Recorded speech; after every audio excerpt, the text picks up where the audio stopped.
सबको नमस्कार।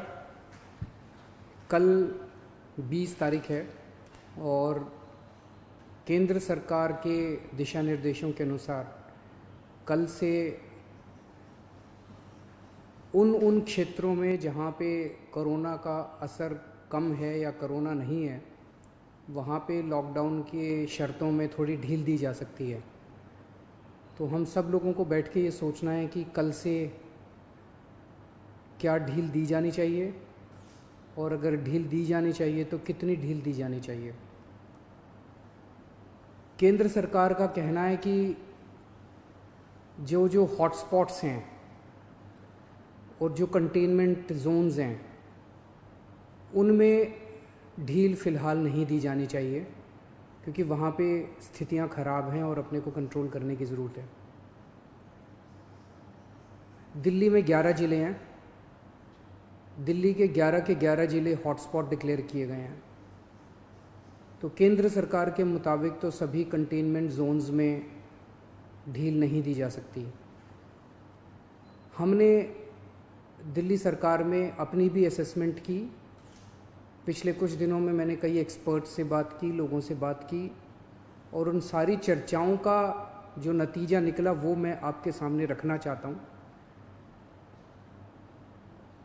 पिछले कुछ दिनों से दिल्ली में कोरोना के केसेस में बढ़ोतरी होनी शुरू हुई है। हमने टेस्ट भी ज़्यादा करने चालू किए हैं। पिछले कुछ दिनों में हमने काफ़ी टेस्ट किए हैं दिल्ली के अंदर, और कोरोना के केसेस में बढ़ोतरी भी चालू हुई है। कल हमारे पास 736 केसेस के टेस्ट की रिपोर्ट आई है। उन 736 में से 186 कोरोना के मरीज़ निकले, यानी कि 25% लोग कोरोना के मरीज़ निकले। 186 तो काफ़ी ज़्यादा है। ये 186 के 186 सभी एसिम्प्टोमेटिक हैं। इनमें किसी में भी सिम्टम्स नहीं है। किसी को बुखार नहीं है, किसी को खांसी नहीं है, किसी को सांस की शिकायत नहीं थी। उनको पता ही नहीं था कि उनको कोरोना है। उनको पता ही नहीं था कि वो कोरोना लेके घूम रहे हैं इधर उधर। ये और भी ख़तरनाक बात है कि कोरोना फैल चुका है। बहुत सारे लोग कोरोना लेके घूम रहे हैं, और ये बीमारी ऐसी है कि किसी को पता भी नहीं चलता कि मुझे बीमारी हो गई है। कई बार सिम्टम्स नहीं आते, बीमारी हो जाती है। किसी आदमी का इम्यून सिस्टम स्ट्रॉन्ग है और वो घूमता रहता है, और पता नहीं कितने लोगों को कर देता है। तो ये 186 लोग अपनी अपनी ज़िंदगी में घूम रहे थे। इनमें एक व्यक्ति से जब हमने बात की, उसने बताया जी मैं फलाने फलाने फूड सेंटर में, हम लोगों को खाना बांटते हैं ना, दिल्ली सरकार लोगों को खाना बांटती है, पका हुआ खाना रोज़ देते हैं हम, लंच और डिनर। वो कहता है जी मैं पिछले कुछ दिनों से रोज़ सरकार के फूड सेंटर में जाके खाना बंटवाने का काम कर रहा था। आप सोचो उसने वहाँ कितने लोगों को इन्फेक्ट कर दिया होगा। तो मैंने आज ही आदेश दिए हैं उस फूड सेंटर में जितने लोग आते हैं, मैं एज्यूम कर रहा हूँ कि डेली वही लोग आते होंगे एक सेंटर में खाना खाने के लिए, उन सब की रैपिड टेस्टिंग करवाएंगे जितने भी लोग आते हैं। और दिल्ली में जितने भी हमारे फूड सेंटर्स हैं, उन सभी फूड सेंटर्स में खाना बांटने वाले सभी वॉलंटियर्स का और कर्मचारियों का हम रैपिड टेस्टिंग कराएंगे। तो इससे ये दिखता है कि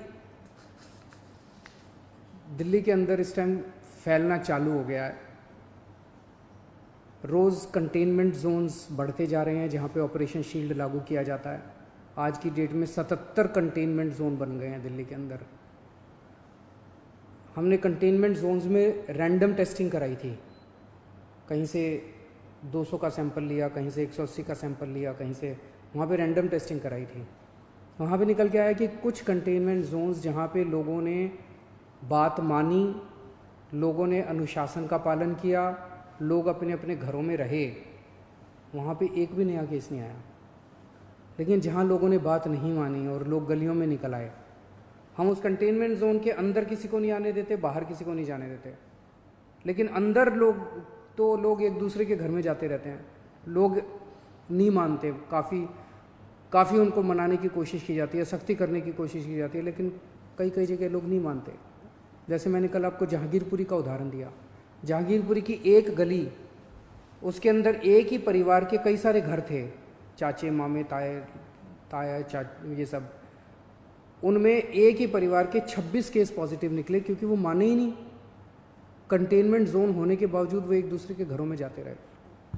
तो जहाँ जहाँ कंटेनमेंट जोन में लोगों ने बात मानी है, वहाँ एक भी नए केस नहीं मिले, और जहाँ लोगों ने बात नहीं मानी, वहाँ पे कुछ कंटेनमेंट जोन्स में कई नए केस निकल के आए हैं।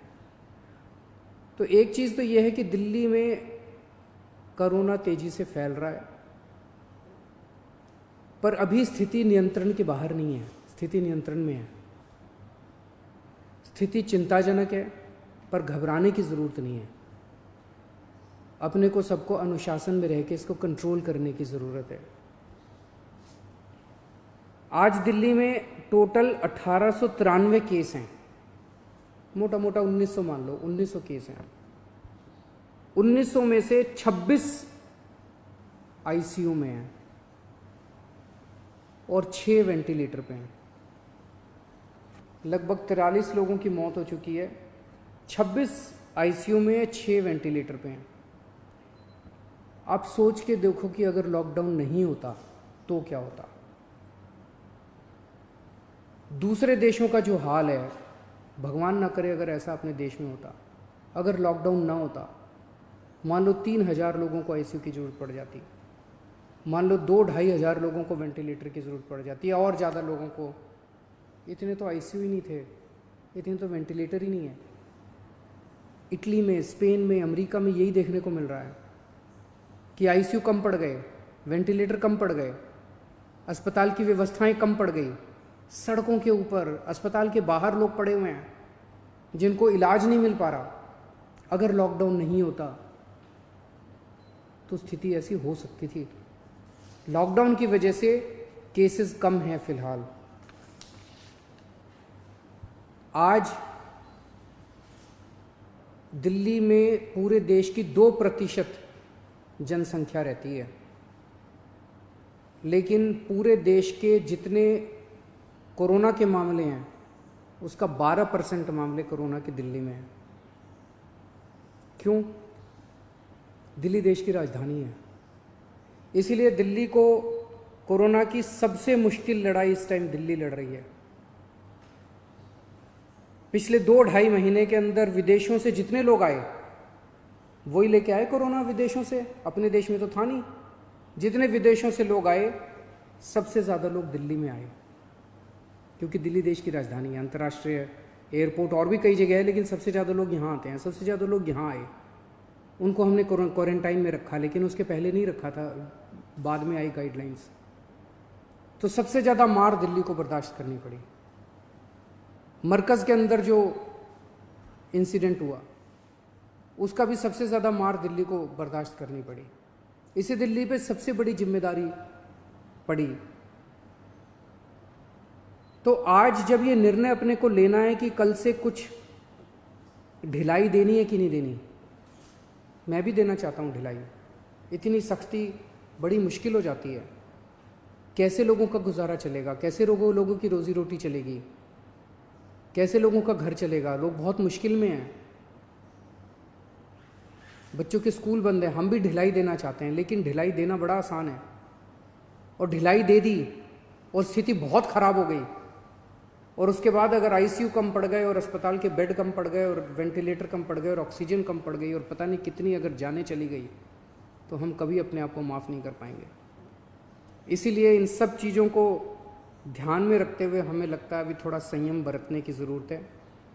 हमने निर्णय लिया है अपने दिल्ली वासियों के ज़िंदगी का ख्याल रखते हुए, सबकी सेहत का ख्याल रखते हुए, कि फ़िलहाल लॉकडाउन की शर्तों में कोई ढिलाई नहीं दी जाएगी। 1 हफ्ते के बाद फिर से हम सारे एक्सपर्ट्स के साथ बैठ के, सबके साथ बैठ के इस पे दोबारा इसकी असेसमेंट करेंगे, और अगर ज़रूरत पड़ी तो उसके बाद ढिलाई दे सकते हैं। लेकिन फ़िलहाल दिल्ली में किसी तरह की कोई ढिलाई नहीं दी जा रही है। नमस्कार।